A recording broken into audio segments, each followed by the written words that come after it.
All right. Good morning, everybody. What is going on, YouTube? Thank you very much for hanging out on this Wednesday, October 23rd at 8 a.m. Cup of Joe here. Going to try to enjoy my cup of coffee this morning. Thank you very much for being a part of the show. All right, we got a lot to get into. If you look over to the left here, or it would be my left, your right, got all the topics. Obviously, the unfortunate, sad news, the passing of Fernando Valenzuela at just age 63.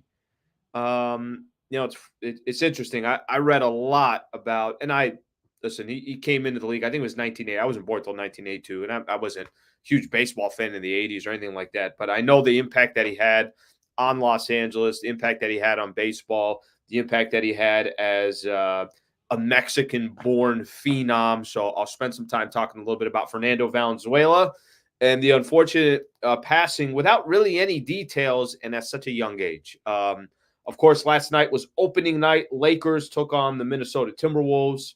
I thought an impressive win for the Lakers. Did a little post-game show action after the game. Got a couple specific storylines I do want to get into in today's show or this morning's show. Anthony Davis. I got my thoughts kind of really what LeBron's power can do and what it has done in the league, and you kind of saw it all on display yesterday. And then got a couple NBA things, pressure on the Dodgers and the Yankees, so we're going to get all into it. I appreciate you guys hanging out. Thank you for being here. Got a little steam coming from the coffee. Part of the steam is because it looks pretty damn cool. The other part of the steam is because I can't find my cap. That's been the issue here for about 3 days now, three days or so. If you want to be a part of the show, you want to be active a part of the show, obviously you guys know I love reading your guys' comments. Feel free to put it in there. If you send a super, very much appreciated. If you don't, all good. I will still try to get to all the comments. And please subscribe to the channel if you have not yet subscribed to the channel. All right. Yeah, so it was interesting yesterday. While I'm watching the Lakers game's on TNT, and I'm watching the game and seeing what the Lakers are doing. And then, all of a sudden you just kind of hear the broadcasters, and I hadn't seen it. There's, sometimes you watch a game and you find yourself, you're on Twitter the entire game or whatever the case is. I mean, I off the top of my head, I can't really kind of think of a great example, but whatever it is that you're doing, there's a lot of times that we're distracted with other stuff. And I find out the passing, obviously, of Fernando Valenzuela, and I'm like, wait a minute here, Fernando. I'm like, wait, how old is Fernando? And obviously they made the announcement right away. 63 years old. Talking to a few different people that grew up in Los Angeles, and even when I was doing the show, I'm gonna actually give you guys a good example here. When I was doing the show with Travis up in LA at 710 ESPN, that was Trav's guy, and Trav would explain to me growing up in that era, because that was really his era. That 80s was his era of watching Dodgers baseball. I know there's a lot of people that would feel the same way, whether they're a Dodger fan, not a Dodger fan. There's certain eras of baseball you remember certain things, and everybody remembers Fernando Mania. 17 seasons in the league, a Spanish broadcaster, obviously for a number of Spanish language broadcaster, obviously for a number of years. Incredibly successful. Wins first player to win Rookie of the Year and the Cy Young in the same year. So obviously very, very impressive feat for him. And I'm talking about Fernando. But I think when you talk about him, and those who grew up in LA, you guys can feel free to throw some comments here on the show. I'd be happy to read them. But when you talk about Fernando, yes, it does have to do with his impact of winning a World Series in the early 80s. His impact didn't have as much impact, but was around there for 2 World Series, also another World Series in 1988. We talk about that World Series a lot when you talk about the Dodgers. It's the last 162-game World Series that they've had.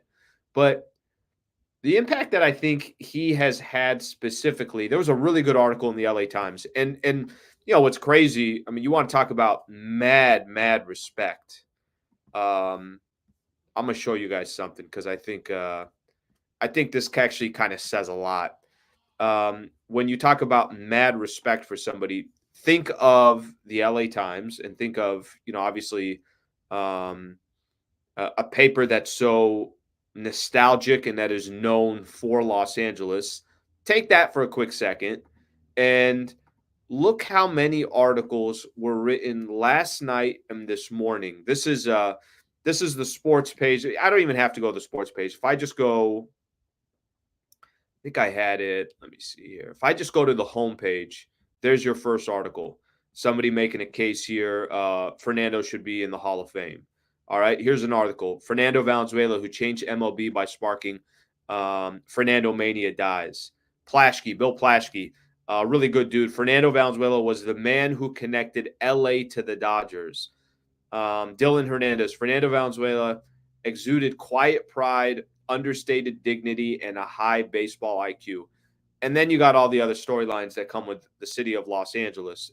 That's just on the front page. More articles here, and that this is what I'm talking about when it comes to the respect level that Fernando Valenzuela had. But the reason why, and the reason why I was kind of just sharing that, because I think that's a great mark of knowing how people look at you, how they respect you. A lot of it you can look at and say, okay, well, what are people saying when I'm gone? And unfortunately, as I sit here and we're doing my show this morning, unfortunately, he's gone at such a young age. But his impact in baseball, specifically his impact with the Los Angeles Dodgers, I mentioned, and I think I love the title of it, the Fernando Valenzuela, how he said, this is Bill Plaschke, and I kind of just read the title here, but I'll read it again. My favorite part about what he said was the man who connected LA to the Dodgers. You go to a Dodger game, and you could see how important the Mexican community is to that Dodger brand. And you could tell, and I'm just assuming here, but I know other people have told me about this before, that in the early 1980s, when Fernando Mania started, that's what brought all these Mexicans to latch on to, not to the Dodgers, but specifically to Fernando Valenzuela. But if you go to a Dodger game today, you could see the impact that he's still having today, and he's going to have probably for generations to come. I feel like Dodgers baseball and that Mexican community in Los Angeles it's embedded.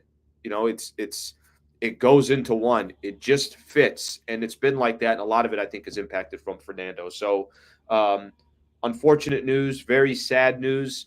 We really didn't get much information. The only thing here that the Dodgers put out, Los Angeles Dodgers, mourn the passing of legendary pitcher Fernando Valenzuela, 1960 to 2024.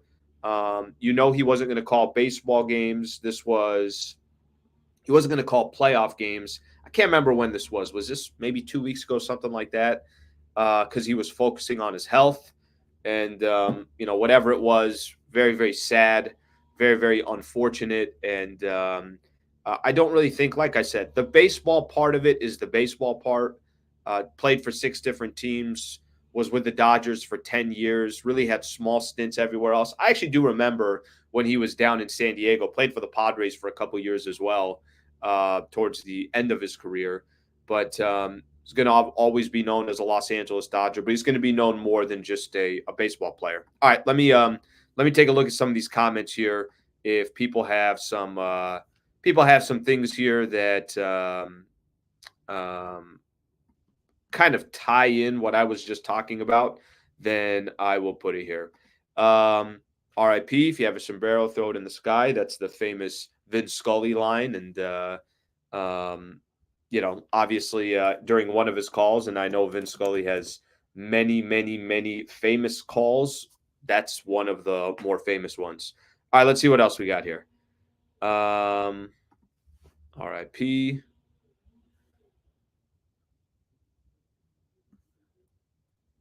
I want to see here. I just want to see if anybody has. Sometimes what happens when you're doing the show and you got the live stream, somebody might have like a personal story, or somebody might say something.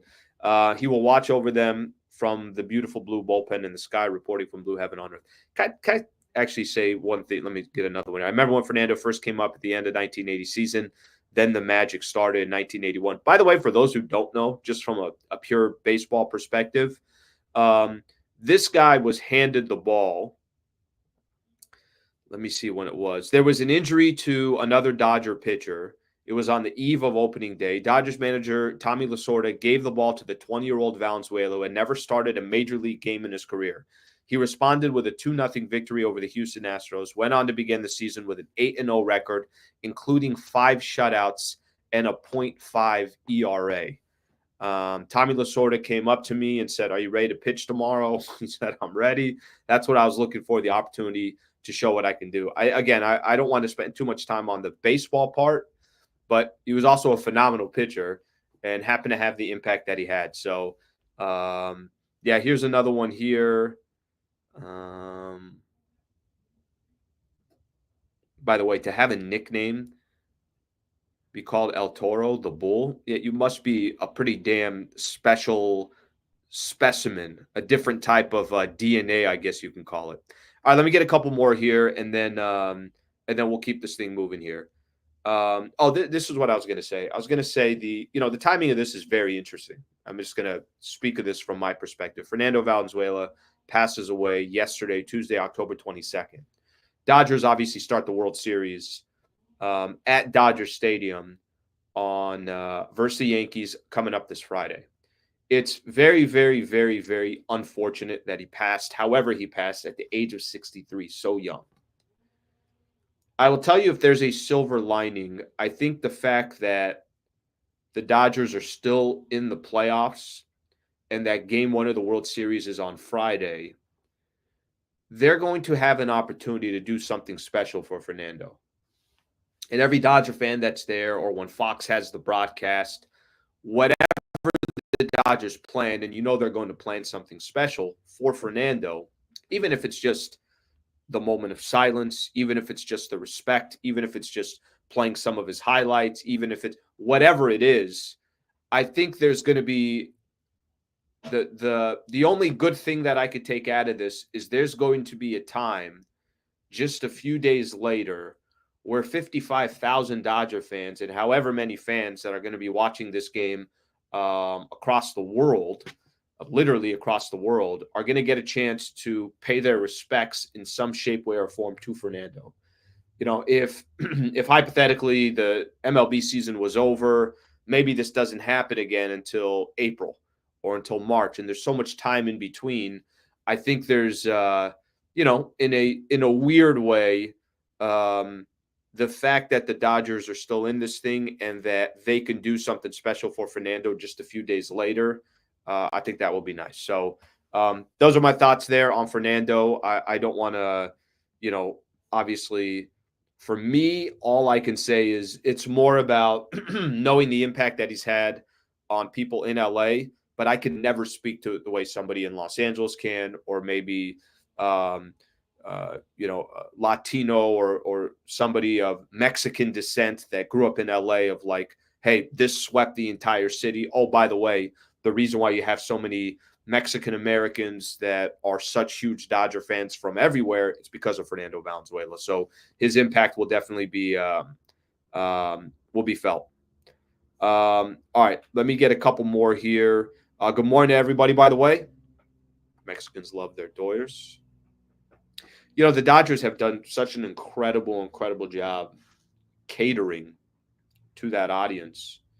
And it's like one of the strongest business relationships that you can have. What I mean by that is the Dodgers are smart enough to say, hey, we have such a fan base that really, really, really is a part of the community. They love Dodgers baseball, representing LA, all that stuff. And the loyalty that community has shown to the Dodgers. I mean, there's a big reason why, I know there's whatever amount of people in the city of Los Angeles or the county of LA, but you go to a Dodger game and they're very, very well represented by a lot of that Hispanic and Mexican community.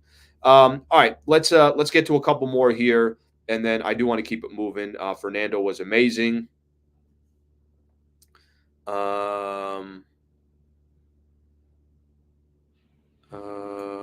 Here's what else we got. Sliwa, stop hating on Bronny. Not just yet. Not just yet. I'm not completely done with that. Let me get it out of my system completely. I'm not hating on Bronny, by the way. There's nothing to hate on Bronny. He didn't do anything wrong. But I do want to talk about that. All right, here's another good one here. SD loves and respects Fernando and what he did for baseball in the Mexican community. 100%. My condolences to the entire Latino community for the passing of Fernando. I did appreciate that. Okay, so keep an eye out for, and I'm sure there's going to be a lot of great documentaries that start coming out. I watched a few of them this morning, kind of 1-minute clips on Twitter. Really kind of great stories on Fernando. So obviously all that stuff's going to be out. So I will leave that for you guys to watch. All right, last night, opening night, Lakers took on the Minnesota Timberwolves. I think if you guys remember yesterday when I was doing my show, I was talking about how the kind of some of the storylines coming into the game, and I think some of the storylines coming out of the game. If you tell me, hey, what are some of the things that stood out to you? It's opening night in the NBA. Lakers taking on the Minnesota Timberwolves. T-Wolves will take some time to figure out really what their team is. But what are some of the storylines that took out? Number one, the first storyline that I took out is Lakers got to win. You started the season out 1-0. You beat a good team in the Western Conference, a team that we think is going to be a good team in the Western Conference in Minnesota. I think they're going to take some time, man. I think that it's going to take a second for them to gel. So I think the first storyline for me is Lakers won the game. And that for I think a lot of Lake fans is the most important thing. Can you go out there and go get a W and start the season off right? The Lakers did that. So check that one off the list. AD goes off. I'm going to talk about AD in a second. AD deserves his own, spotlight. I like that we got to see a little bit of the rotation. I like that we get to see some of the younger players mixed into the group. I think that's going to be critical this year. You can't just depend on, if you're looking at, I'll use last year as an example. It's like, all right, LeBron's going to get 35 plus minutes. I understand it's LeBron.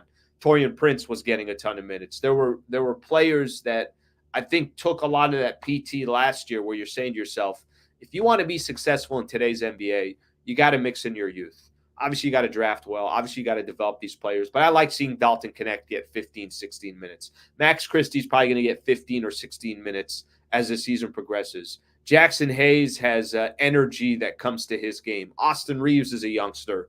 D'Lo is still incredibly young. So I think the mixture of using your youth was nice to see. That was kind of a fresh breath of air yesterday watching the Lakers play. So check that one off the list.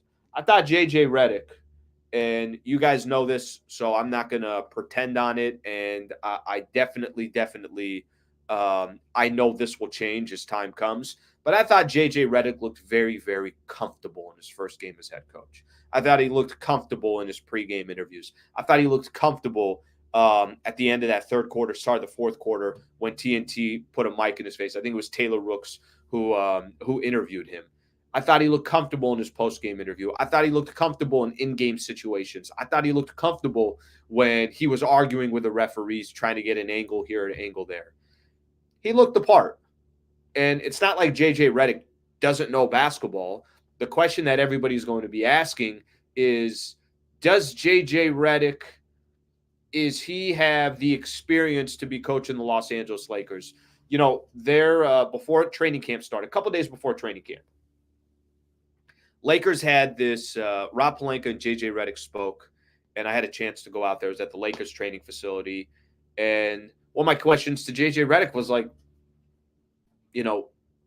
you're in a spot, in a position where you're asked to be successful with an organization that is really unrealistic every single year of what the expectations are, as is their fan base. How do you give yourself just the leeway and the time of, you only know so much? That's the one thing I would say with JJ Redick. If the Lakers made the playoffs and were out in the first round, is that JJ Redick's fault? Does that mean JJ Redick is not a good coach? It doesn't mean that. The only way we're going to find out if JJ Redick's a good coach is as the season goes on. Okay, are the players playing tough for him? Is he using his timeouts properly? Is he drawing up plays that are throwing off the other defense? Is he feel like he's a step ahead? Are we going to have some post-game shows where we're sitting together at 10 o'clock at night and we're saying they don't win that game unless JJ Redick did this or JJ Redick did that? So it was, again, I say this for me, it was nice to see JJ Redick get his first game under his belt. And it's funny looking on, Twitter during the game, Laker fans, there's a lot of Laker fans out there that are like, yeah, JJ Redick looks great. And I said the same thing. What's going to happen if they play the Phoenix Suns and Phoenix goes on an 8-0 run and Lakers are down 10 in the fourth quarter and they lose? Then all of a sudden that conversation is going to change. But the only way you can kind of get started in this thing is to get started. I thought JJ Redick held his own. I'm going to look at your comments here. Sometimes I need a sip of coffee. Last night it was a sip of Coronado Brewing. A lot of this yesterday, too. John Castillo. JJ Redick has one huge thing going for him. He's not Darvin Ham. A lot of Darvin Ham references last night. A lot of Darvin Ham references. Redick didn't even have his hands in his pockets once. I'm telling you guys. I can't tell you how many times I saw something about Darvin Ham yesterday. I'm going to get into AD and LeBron, a little bit of Bronny as well. So if you guys got some comments on that, just hang tight. I'll get to it. Skalij, hard worker, closing the post-game show around 11 and back. Let's get back at it. Get right back at it. Now, it doesn't mean I'm a good businessman. It just means that I'm a hard worker. We'll get them. Don't worry. I'll get some partners. We'll get some advertisers on it. But just calm down and relax. Here for a quick second. Okay, so those were some of the storylines that I had. I want to talk about Anthony Davis here real quick. So we're going to do AD, and then I got something on LeBron James that I want to do. I kind of want to do a hybrid of the two of those. All right, Anthony Davis last night. Let me ask everybody a quick question here on AD. We've seen Anthony Davis long enough in his career. Guy's been around. It's not his first rodeo. It's not his first year with the Lakers where he's trying to figure out, all right, what's my role, any of that stuff. What's everyone's expectations for Anthony Davis this year? And I want you guys to be a little bit specific because, watching last night's game, and if you didn't see his exact stat line, let me give it to you. Here's AD last night. 36 points, 16 rebounds, 4 assists, and 3 block shots. He took 23 shots last night and still got to the free throw line 15 times in 38 minutes. That is the definition of dominating. The definition of dominating is that stat line. If you go look around the NBA, if I said there's a big man in the league that had 36, 16, also had 4 assists and 3 block shots, was 11 to 23 from the field, 13 to 15 from the free throw line. Here's what would come to my mind. Wow, Embiid had a really good game. Wow, Nikola Jokic dominated. Wow, Giannis had one of those nights last night. And Anthony Davis would also be a part of that group. They had the NBA player rankings. So ESPN did this NBA player rankings. It's funny because when it came out and it was the top 10, okay, they had Jokic number 1. They had Luka number 2. Actually, let me show you guys this because I think you guys will kind of know where I'm going with this. So NBA player rankings, all right? This is the top players in the NBA. They're ranking them on ESPN. Number 1, Nikola Jokic, no problem. Luka, number 2. All right, make that case. Giannis, number 3, still no issue. Number 4, Shai Gilgeous-Alexander comes in at number 4. 2023 rank, it says right there, he was number 8. He's going to move up 4 spots. Shai, OKC is going to be I would be shocked if they're not the number 1 seed in the Western Conference. Shai, number 4 on that list. Top of the morning to you guys. Maybe my second cup of Joe. Shai, number 4. Number 5, they got Jason Tatum. Steph at number 6. LeBron at number 7. They got Joel Embiid at number 8. Kevin Durant at number 9. And Anthony Edwards at number 10. Anthony Davis not on that top 10 list. He's not on that top 10 list. So when I say, what are your expectations for Anthony Davis this year? And here's how he starts the season. He starts the season with just a complete dominating performance. Two of the players that are in this on this top 10 list were in that game yesterday. And Anthony Davis is not on that top 10 list. I don't need to get in where Anthony Davis is. If you said, hey, do you want Anthony Edwards or Anthony Davis? Are we talking just this year? I'll take Anthony Davis. Are we talking just this year, Anthony Davis or Kevin Durant? Give me, in my opinion, the best two-way player in the NBA. I'll take Anthony Davis. Do you want LeBron James or Anthony Davis? Who do you think is going to have more value for the Lakers? I would take Anthony Davis. It better be Anthony Davis. But I don't really care about the player rankings. My point in showing you this is what the league thinks of Anthony Davis. Victor, they got Wembanyama at number 11. They got Jalen Brunson over Anthony Davis, a 7-footer that is the best two-way player in the league. They got Jalen Brunson over him. The league feels a certain way about Anthony Davis. Here's what hurts Anthony Davis. I'm going to give you my expectations. I'll tell you what hurts Anthony Davis. My expectations for Anthony Davis is, if it ain't this year, where he's by far the best player on this Lakers team, I don't think the Lakers are going to go very far.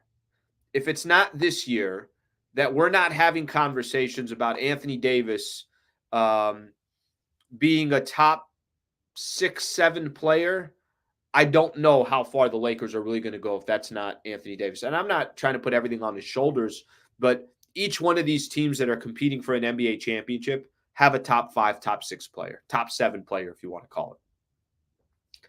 My expectations for Anthony Davis is there's going to be times where LeBron is missing a game or LeBron is sitting on the bench and the Lakers are still rolling. There's going to be a time where there's a second of a back-to-back and LeBron decides, guys, I got to make a business decision here. It's a long season. We got to play 82 games, and the Lakers don't miss a beat because Anthony Davis is there with Reeves and D'Lo and Rui and Gabe Vincent and Vando is back, and go down the list of all these other players that the Lakers have, some kind of youngsters too. I have intrigue. I have a lot of intrigue when the Lakers play and LeBron's not in the lineup. I perk up. I'm curious. Hey, what can this lineup do when LeBron's not there? How's that ball going to move? Is everything going to run through Anthony Davis? How much is AD going to try to be completely dominant? Those are my expectations from Anthony Davis. But I've also watched Anthony Davis his entire career. Not his entire career, but obviously every game here since he's been a Los Angeles Laker. That's now, I want to say, his 6th year. I want to say 5th or 6th year, but I think it's his 6th year. This is what I've also seen from Anthony Davis. AD has a lot of nights where I said, where the hell happened to AD?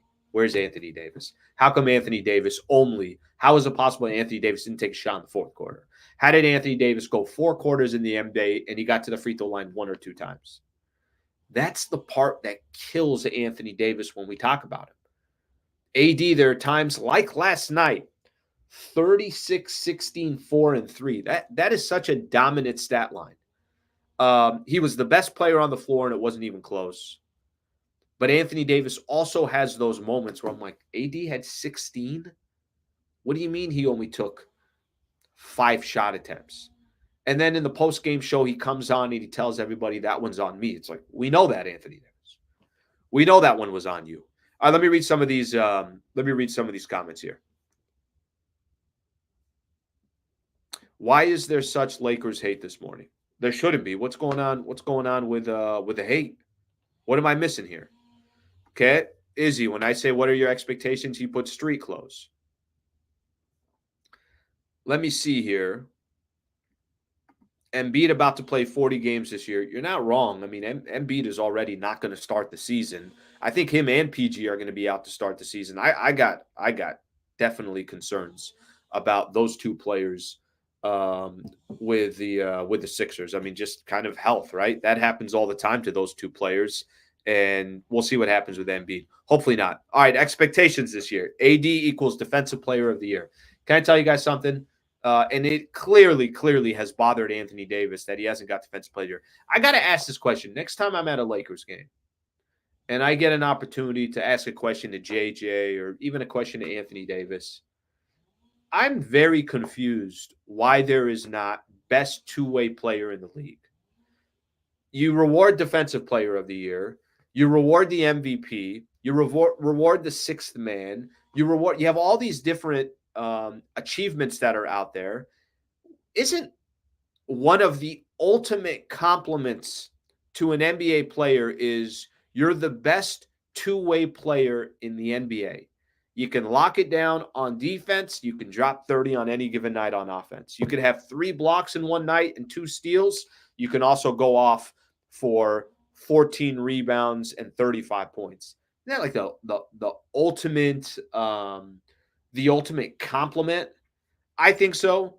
I'm always surprised that has not happened in any regard. All right, let's see what we got here. AD is gunning for MVP, Defensive Player of the Year, and has a coach that will put him in the right spots.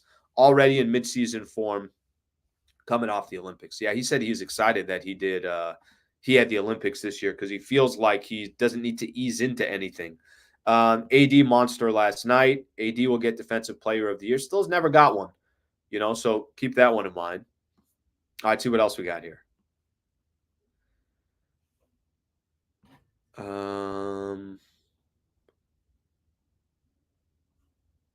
Opening night win was bigger than the in-season tournament chip, and one win versus the Nuggets last year. Not quite the Lakers-Warriors series, but soon come. Yeah, I don't care about the in-season tournament. I do not care about the in-season tournament.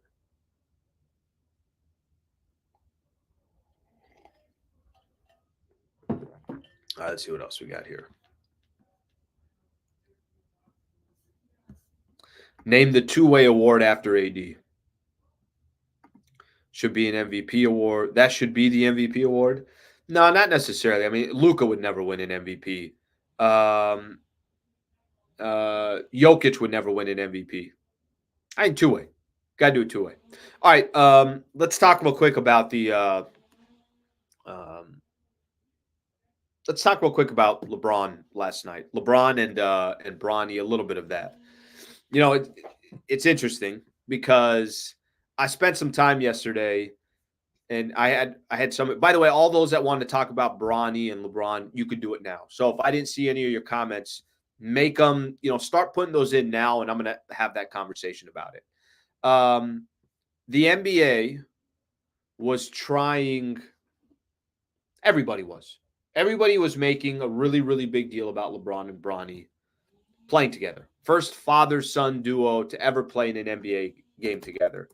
Obviously, since Bronny got drafted in the second round with the Lakers at number 55, this was a storyline, and everyone was pushing the storyline.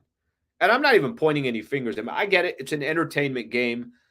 I didn't care as much about it. It hit me this morning of why it didn't really mean anything to me. And it doesn't need to mean anything to me. LeBron James wanted to play with his son. The power that LeBron James has in the NBA and his influence well outside of the NBA as well, it was on full display last night. It was.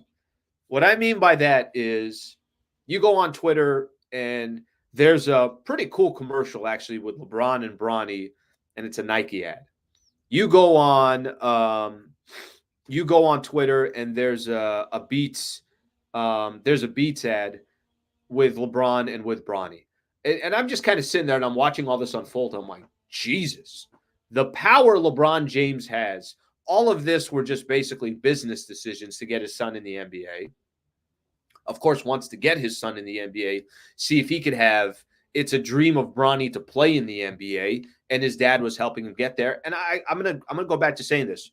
I don't have an issue with LeBron trying to help his son. I have no issue with a father trying to help his son. That's all good. That's how life works. I mean, I never got the opportunity. I never worked with my dad.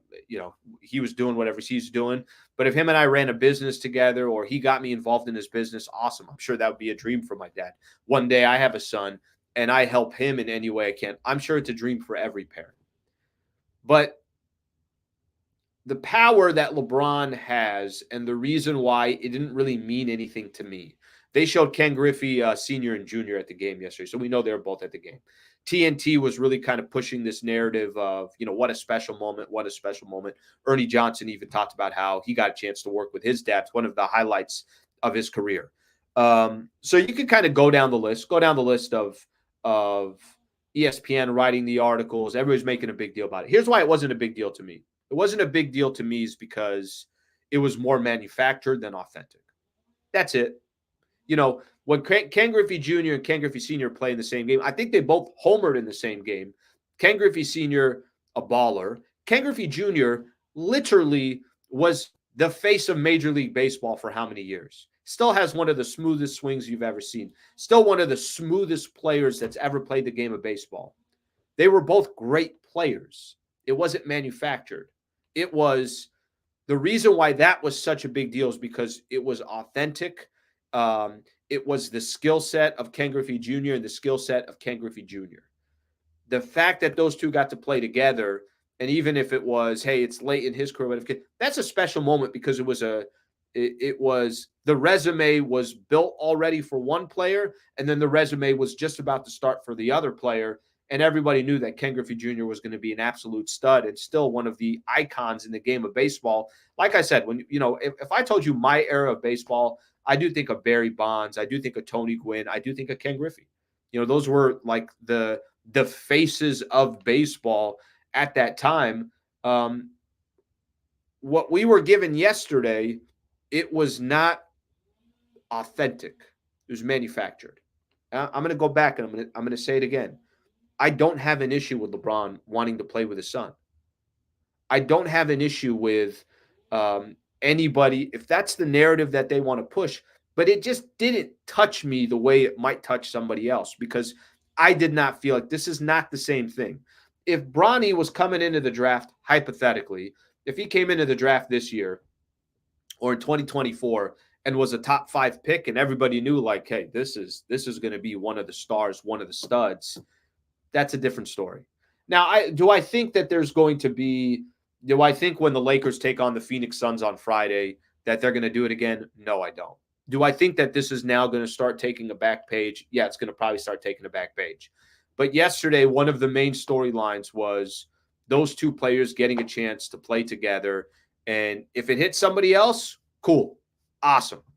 I did not view it the way others will view it. And that's just me being real. That's just me being honest. I want Bronny James. I talked about this when he got drafted. That he's in such a tough spot, and Barkley was talking about this yesterday. He's not ready to be an NBA player. He's got to go down and develop in the G League. And maybe in a couple of years he's going to get an opportunity, and it will work out for him. And maybe in a couple of years he can have impact on the Lakers or on another team. He's just clearly not at that stage of his career yet.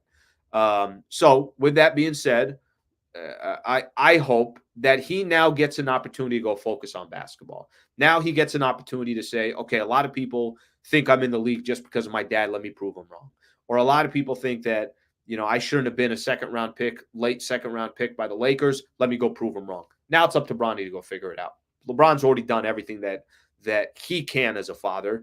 Got him those, these two big time commercials that were airing everywhere yesterday were pretty badass with him and Bronny.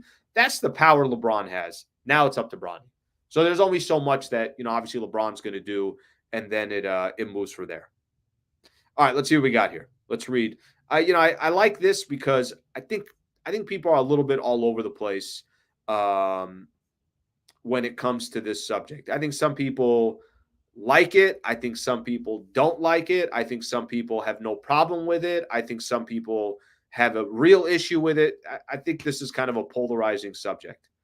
All right, Bronny, wasted roster spot, shouldn't be getting $7 million. I think it's closer to $8 million. Yeah, I mean, listen, if you want me to just simplify it, if he's not Bronny James, then he's probably not getting that spot.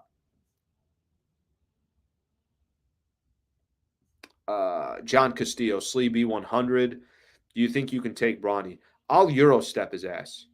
Have you guys seen my Euro step? Let me tell you guys something real quick about my Euro step.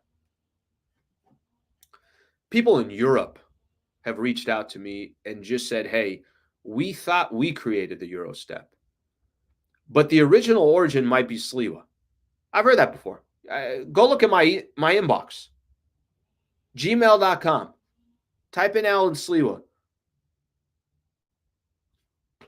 Sometimes I have no idea what the hell I'm talking about. But to answer your question, I will top of the key. I mean, Bronny doesn't want it. Top of the key. If we're just sitting there shooting from the top of the key, forget about it. Forget about it. All right, see what else we have here. I worked with my father in the past.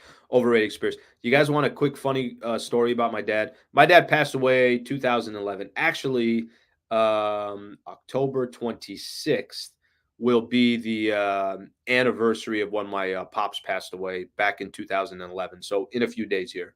I've told this story on air before when I was in LA. My dad, here's somebody trying to hustle in the States. My parents moved from Iraq in 1982. It's like you go from Baghdad, Iraq, and then they're in El Cajon. My dad wanted to start a business with me. So I'm like, I don't know how old I'm maybe 18 years old. I'm trying to get into the broadcast industry. And my dad tells me one time, he's like, pulls me to the side. It's like, I don't even know what the hell was happening. My dad pulls me to the side. He's like, hey, we should start a mechanic shop together. I'm like, Dad, who are you talking to?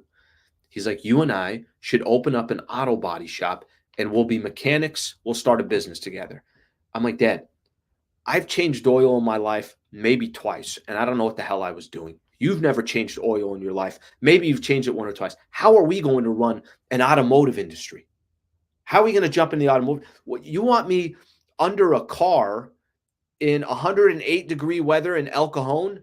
You know we're not going to have any air conditioning. I'm like, Dad, this is not a good business plan. This is not a good idea. So for those who had the opportunity to work with their dad, God bless you. Me and my dad, yeah, we never had an opportunity to work together. Start a mechanic shop? Dad, I don't even know when they say check the oil filter. I don't even know what that means. I open up the gas tank. Start an automotive industry. Start a mechanic shop together. Ken Griffey Jr. was great. Ken Griffey Jr. was the smoothest player I've ever seen. Exactly. James can't play. Griffey was great. Yeah, it was fabricated. Like that's the best way that I can put it. I don't know about you guys, but I know you guys feel the same or probably feel the same way. There's a lot of people that I want something that's authentic. I don't want something that's fabricated. This whole LeBron and Bronny thing has been fabricated. It was more of a I have the power to make this happen. I made it happen, but it wasn't natural. Does that happen in business? Does it happen with families? Of course it does. Do people are there current, ownerships today in whatever business that hired their kids all the time?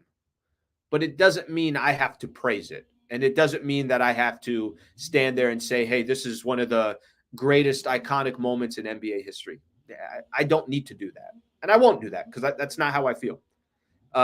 Super happy for the James family. All right. A couple people here got excited about it.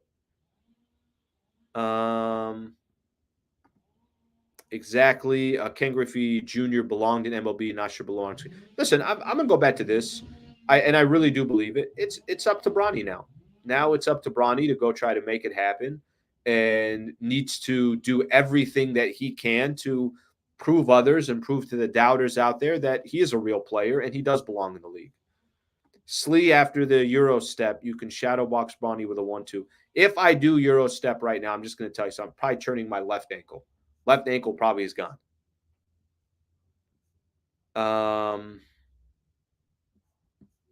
Mackenzie, don't start, bro. Don't start. I want to see Sliwa at Venice Beach one day. Bro, don't start. Dirty player, too. If I'm losing, oh, bro, it's going to get dirty. No, I'm not dirty player. All right, let's see what else we have here. Mechanic Slee. Oof, El Cajon in the summer. I don't know what my dad was talking about. Stop at Sliwa. Bronny was a top prospect. Okay. If that's what you want to believe, then you could run with that. Then Bronny was a top prospect, and we'll leave it at that. Okay, a couple more things here, and then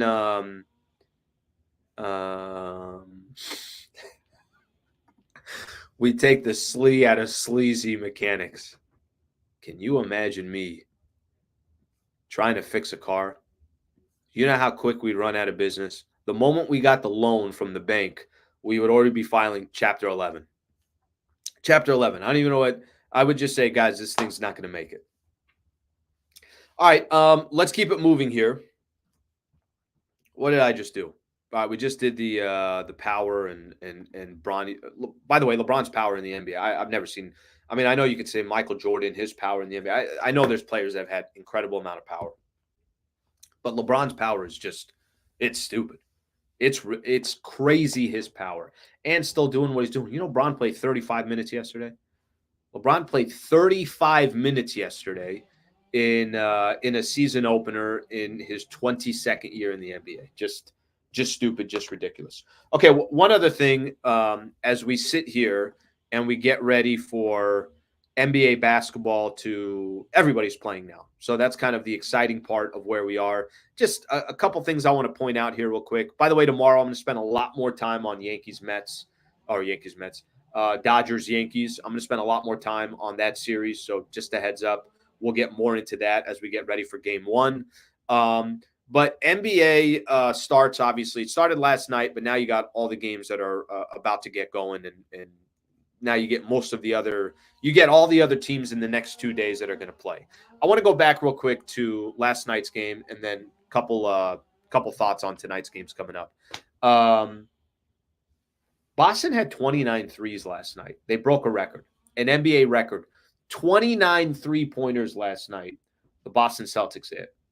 I mentioned it in the post-game show yesterday. Every team is chasing the Celtics. They're not chasing the Celtics because the Celtics just won an NBA championship, and technically you're chasing the team that just won. They're chasing the Celtics because that's the best team in the NBA, and I don't even think it's close. They're chasing the Celtics because the two best players are only 27 and 26. And, oh, by the way, have so much playoff experience already at just age 27 and 26. And they could take that all the weight, the pressure that was on their shoulders, Boston needing to win an NBA championship. Is Tatum and Jaylen Brown the right two players to kind of build the team around? That team is set, and they're set for a while. They're set for a while because their two best players are so young. And their two best players are only going to get more experience, are only going to get more confident, are only going to feel better about their situation. Boston obviously has a good front office, a smart front office, a good head coach to kind of have everything that you're looking for. My problem with the Boston Celtics, I'm not worried about Boston winning last year. I'm worried about Boston over the next 5-6 years, what that team's going to be able to accomplish.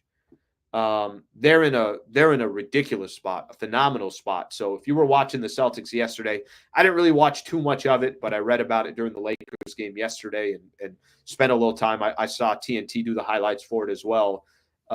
Everybody knows that Boston is the favorite. Boston's coming off a championship, but I'm going to say what I just said. My bigger concern with the Celtics right now, what's Boston going to be over the next 3, 4, 5 years? Because I got a feeling they're going to be in the mix a lot. And the more experience you get, the easier it is to be in predicaments and situations in the playoffs where you can have success. And that's exactly what Jaylen Brown and Jason Tatum are running into. Other games coming up tonight, so something to keep in mind here. I have some curiosity, not that I'm going to watch all these games, which I could be a little pathetic when it comes to the NBA and watch games that nobody else watches. But I want to see Memphis. What's Memphis going to look like? You know, a lot of people got Memphis top 5, top 6 in the Western Conference. The year that the Lakers beat the Memphis Grizzlies in the playoffs, don't forget they were a number 2 seed, but also had a lot of injuries. Ja Morant I think missed a game, was dealing with some wrist issues as well, or his hand, something along those lines. But I'm curious to see Memphis. Phoenix plays the Clippers tonight. Lakers got the Suns coming up on Friday, so a little curiosity in that game as well. Milwaukee's at Philadelphia, but Philly's already got injuries, so I could really kind of care less about that. Only other team I might have a little bit of interest in, Warriors any good? I got a feeling Lakers, Warriors, Suns, maybe even Memphis, these teams are already going to be kind of fighting each other from a standings perspective. So I'm going to be curious to see what these teams look like. And then tomorrow, by the time tomorrow's done, every team will have played. OKC is at Denver. Minnesota is going to be at Sacramento. Wemby is starting his season against the Dallas Mavericks at Dallas. So we're back, and we got some really good NBA games coming up. I'm going to take a quick look at some of your comments, and then I want to talk a little bit about um, pressure on the Dodgers and the Yankees. Like I said, tomorrow I'll spend more time talking about Dodgers and Yankees. Game one's going to be on Friday. Damn, what a cool setup, huh? What ticket prices go down? What ticket prices at here? I'm going to go to SeatGeek. I'll tell you why I go to SeatGeek. Because I use them. I have them on an app, or I have them on my app, and I use them all the time, specifically when I was going to Padre games. So we'll get up there on SeatGeek. Right now, getting in on Friday, $1,159. I need a super chat for $1,159. That's only going to get me one ticket. So I'd appreciate it if you guys would like to have me go to the World Series on Friday night. Okay? Don't be selfish. All of you here, don't be selfish.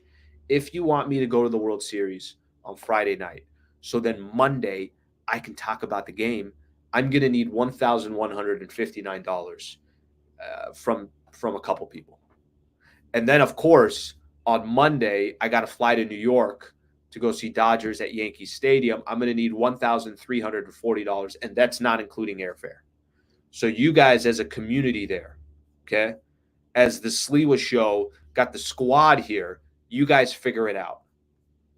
Got time for this.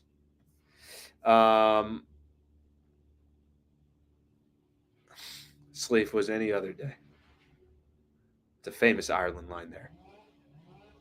All right, let's see what we got here. OKC is going to be fun to watch. They lost Hartenstein, I think, for 6 to 8 weeks or something like that. OKC is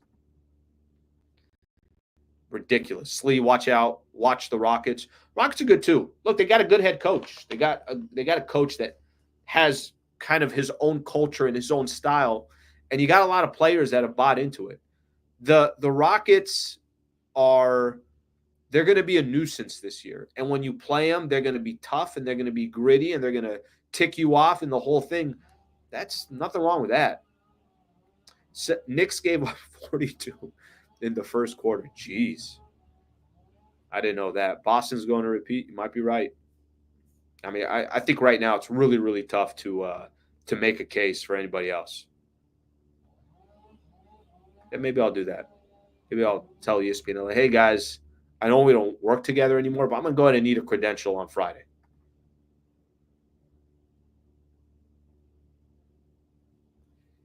Okay.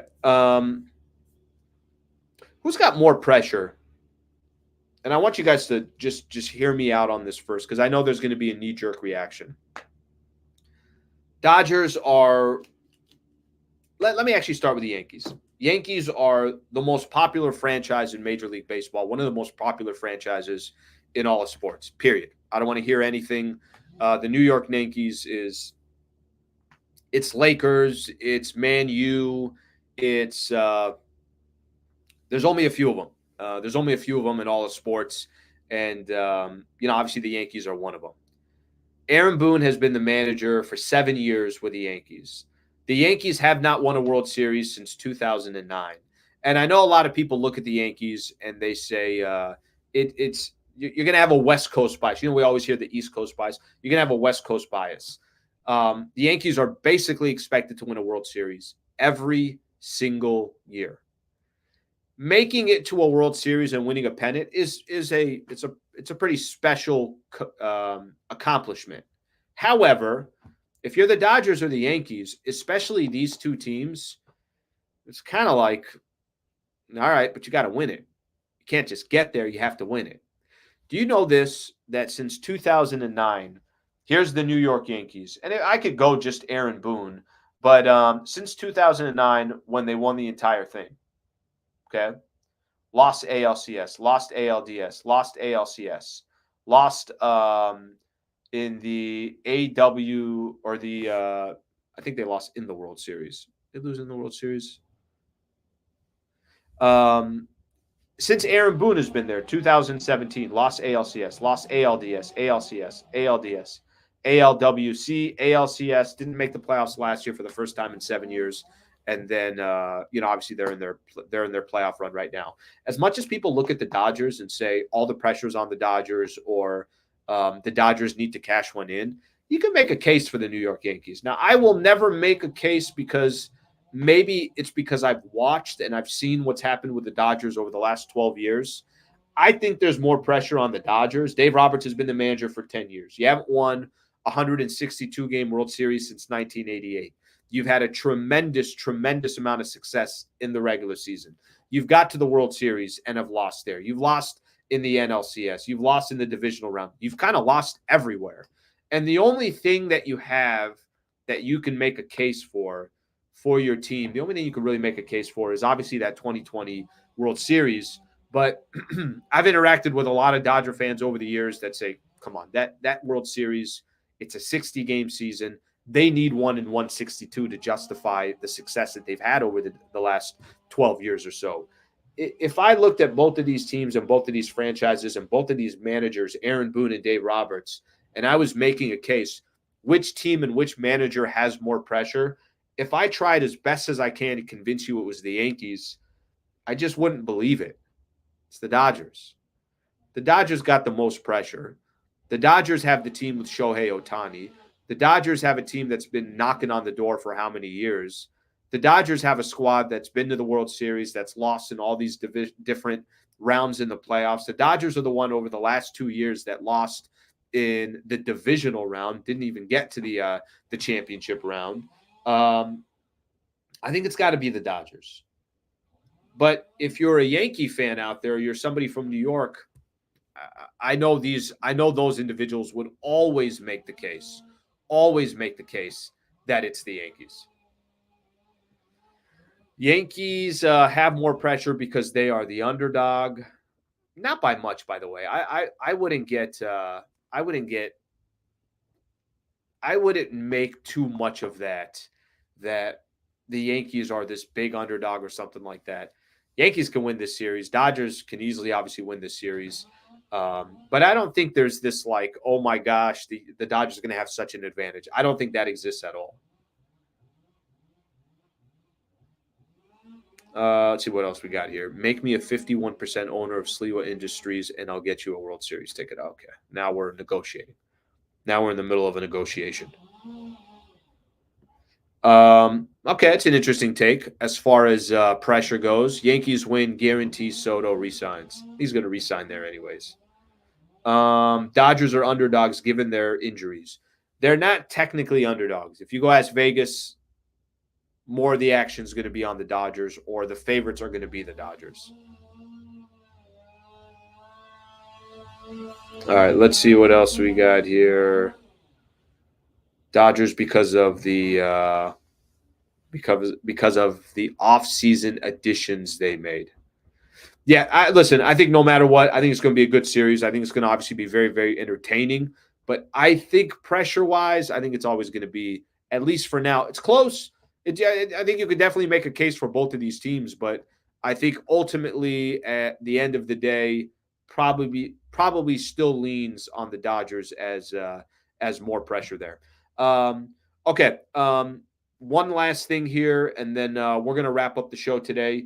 So for those who don't know, I am still doing a post-game show, and I did one last night. So I appreciate if you want just pure, straight analysis of the Laker game, you can go back on yesterday's. You could go on YouTube and go look at my post-game show there. But I am going to be doing the post-game show. So just so you guys know, I think I was kind of questioning, am I doing it? Am I not doing it? My plan is to do it after the games. Will there be some times that I don't do it? Yes.